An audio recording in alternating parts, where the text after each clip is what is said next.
El rostro del soldado lo dice todo. Lo que vio dentro cambiaría para siempre la historia del pueblo.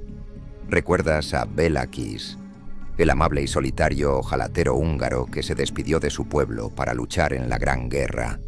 Dejó atrás su casa, sus misteriosas cartas y 7 enormes bidones de metal que nadie se atrevía a tocar. Pues bien, la historia no terminó ahí. De hecho, lo más oscuro estaba a punto de salir a la luz. En el corazón de Hungría, Cincota era solo un punto en el mapa, hasta que sus secretos salieron a la luz. Estamos en el verano de 1916. La guerra ahoga a Hungría y los recursos escasean. El ejército necesita desesperadamente gasolina para sus vehículos. Y alguien en el pueblo de Cincota recuerda los 7 pesados bidones que Béla Kiss dejó en su jardín. ¿Podría haber almacenado combustible antes de partir al frente? Una patrulla de soldados recibe la orden de ir a la propiedad de Kiss y requisar la supuesta gasolina. La antigua casa de Béla Kiss, cubierta de maleza y silencio, parecía guardar sus secretos bajo el abandono y el polvo. Al llegar, los soldados se encuentran con una casa silenciosa, solo habitada por el eco de los recuerdos y la fiel ama de llaves, la señora Nagy. Ella insiste en que su jefe le dio órdenes estrictas de no tocar los bidones bajo ninguna circunstancia. Pero las órdenes militares son órdenes. Los soldados, seguramente pensando que era una simple excentricidad de Kiss, se ponen manos a la obra. Las manos del soldado luchaban por abrir el bidón, sin saber que dentro se escondía la verdad que aterrorizaría a todo el pueblo. Su expresión cambió de tensión a confusión. El ambiente estaba cargado de algo que no podía identificar, pero presagiaba tragedia. Intentan abrir el primero, pero está sellado herméticamente. Con esfuerzo y herramientas, finalmente logran perforar el metal, pero lo que sale de ahí no es el olor penetrante de la gasolina. Es un hedor dulzón y nauseabundo, un olor a descomposición que revuelve el estómago y hiela la sangre. El olor inconfundible de la muerte. Los soldados retrocedieron instintivamente, el espanto reflejado en sus rostros tras ver lo que se ocultaba dentro del bidón. Con el corazón en un puño, abren el bidón por completo. Dentro, sumergido en alcohol, no hay combustible. Hay un cuerpo. El cuerpo de una mujer joven, desnuda, con una marca de estrangulamiento en el cuello. El horror se apodera de los soldados. Abren el segundo bidón, y el tercero, y el cuarto, hasta el 7º. Y en cada uno, la misma macabra escena se repite. 7 bidones, 7 mujeres jóvenes, todas conservadas en alcohol. Los titulares saltaban a la vista. Horror en Cincota, el monstruo entre nosotros, un pueblo marcado para siempre. La noticia estalla como una bomba. El amable ojalatero, el hombre encantador que recibía cartas de toda Europa, era en realidad un monstruo. La policía de Budapest se hace cargo del caso y comienza una investigación frenética. Registran la casa de arriba a abajo, buscando cualquier pista que les ayude a entender esta locura. En su despacho, encuentran un archivo secreto. Cada sobre podía contener un secreto, una promesa rota o la última señal de vida de las víctimas de Béla Kiss, un tesoro de correspondencia, más de 174 cartas que Béla Kiss había intercambiado con diferentes mujeres. Todas ellas respondían a un anuncio que él ponía en los periódicos. Se presentaba como un hombre solitario, con buena posición, buscando esposa.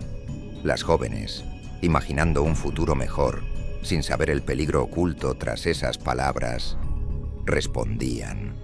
Las cartas contaban historias de esperanza, de mujeres que buscaban un futuro mejor. Catherine Varga, por ejemplo, le escribió diciendo que pronto recibiría una herencia. Poco después, viajó a Cincota para conocer a su prometido, y nunca más se supo de ella. Margaret Galgan también le confió que tenía ahorros significativos. Su rastro también se perdió en la casa de Béla Kiss. La policía investigó minuciosamente a cada una de las chicas que aparecían en la lista de posibles víctimas, registrando su procedencia y edad, y reconstruyendo los últimos días antes de su desaparición. La policía ató cabos. El patrón era diabólico y escalofriante. Kiss seducía a estas mujeres, las convencía de que le entregaran sus ahorros con la promesa de una vida juntos, y luego, cuando ya no le servían, las estrangulaba y ocultaba sus cuerpos en esos ataúdes de metal. El recuento total fue aterrador. Además de las 7 mujeres en los bidones, la policía encontró otros 17 cuerpos enterrados en los alrededores de la propiedad. 24 víctimas, 24 vidas robadas por pura codicia. Su rostro se multiplicó en carteles de "Se busca", con trazos duros y el bigote inconfundible de Bela Kiss. Pero, ¿dónde estaba el asesino? La búsqueda se convirtió en una obsesión nacional. Se emitió una orden de arresto internacional. Se notificó a todas las unidades del ejército. Busquen al soldado Bela Kiss. Se revisaron hospitales militares, registros de prisioneros, listas de fallecidos en combate. Pero Kiss parecía haberse desvanecido. Era como un fantasma. El hospital estaba desbordado, lleno de soldados heridos y rostros marcados por el horror de la guerra.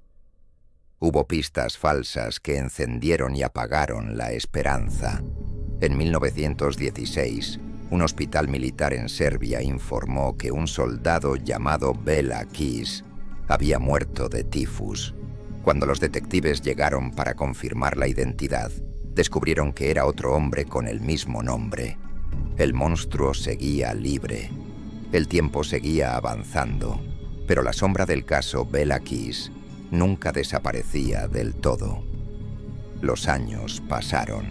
La guerra terminó. Pero la leyenda de Bela Kiss no hizo más que crecer. Se convirtió en una figura de pesadilla, un hombre del saco. La gente empezó a llamarle de una forma que reflejaba la naturaleza chupasangre de sus crímenes. Aunque no bebiera sangre, sí absorbía la vida y la fortuna de sus víctimas. El vampiro de Zinkota. Pero no había ni rastro de Bela Kiss. Su paradero seguía siendo un misterio, por más que la ciudad estuviera llena de sospechas. Los avistamientos se sucedían por todo el mundo. En 1924, un desertor de la Legión extranjera francesa afirmó haber conocido a un legionario que se jactaba de ser un maestro del estrangulamiento y que usaba el alias de Hoffman, el mismo que Kiss usó en sus anuncios. Pero cuando la policía investigó, el sospechoso ya había desaparecido. En 1932, un detective de homicidios de Nueva York, Henry Oswald, estaba convencido de haber visto a Bela Kiss saliendo del metro en Times Square. La corazonada era tan fuerte que alertó a la policía, pero el sospechoso se esfumó entre la multitud. Años más tarde, en 1936, corrió el rumor de que un hombre que encajaba con su descripción trabajaba como conserje en un edificio de la Sexta Avenida de Nueva York. Pero cuando la policía llegó, el conserje ya se había ido sin dejar rastro. Siempre que la policía llegaba tras sus pasos, él ya no estaba en ese lugar, como si se desvaneciera en el aire. Nadie lograba atraparlo. Su rastro desaparecía tan pronto como empezaba la búsqueda. ¿Murió en la guerra? ¿Se cambió de identidad y vivió una vida anónima en algún rincón del mundo? ¿Fue realmente él ese conserje de Nueva York? Nunca lo sabremos. Bela Kiss, el amable ojalatero, el seductor asesino, el vampiro de Zinkota, se disolvió en la historia, convirtiéndose en uno de los misterios sin resolver más fascinantes y aterradores del siglo XX. Su maldad fue descubierta por casualidad, pero su destino final sigue siendo un secreto que se llevó a la tumba donde quiera que esté. Gracias por acompañarme en este viaje a la oscuridad. Si te gustan estas historias, no olvides suscribirte y darle a la campanita para no perderte ningún video. Nos vemos en el próximo misterio.